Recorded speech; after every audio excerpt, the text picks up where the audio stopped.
গ্রাম থেকে শহর, হাট থেকে মসজিদের আঙ্গিনা, সবখানেই এক উত্তেজনা, এক অপেক্ষা।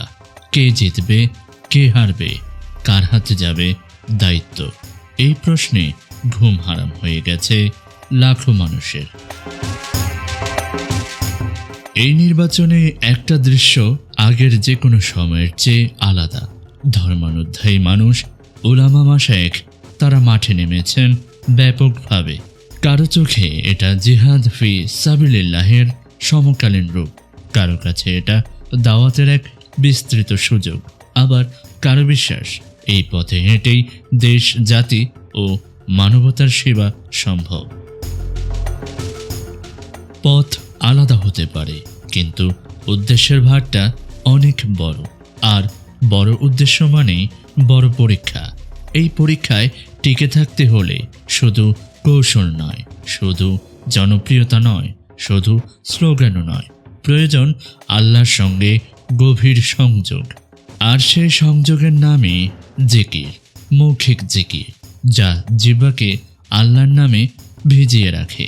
মানসিক জিকির, যা চিন্তার ভেতর আল্লাহকে জাগ্রত রাখে। আর চেতনার জিকির হলো যা সিদ্ধান্ত নেওয়ার সময় আমাকে থামিয়ে প্রশ্ন করায়, আল্লাহ কি এতে সন্তুষ্ট? যার জীবনে জিকির যত গভীরে যায়, তার পথ তত পরিষ্কার হয়। হে বিশ্বাসীরা, যখন তোমরা যুদ্ধক্ষেত্রে অবস্থান করো, তখন সুদৃঢ় থাকো এবং অধিক পরিমাণে আল্লাহর জিকির করো, তবেই তোমরা সফল হবে। সূরা আল আনফাল আয়াত 45।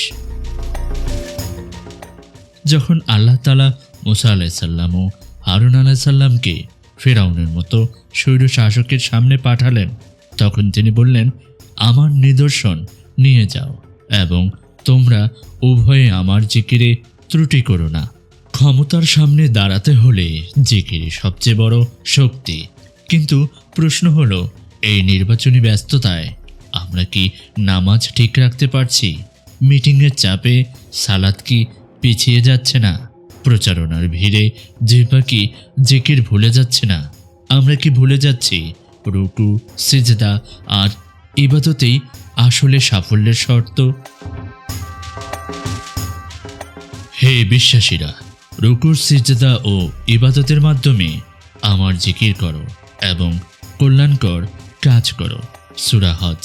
ইবাদত আর কাজ দুটোই একসঙ্গে, একটা ছাড়া আরেকটা অসম্পূর্ণ।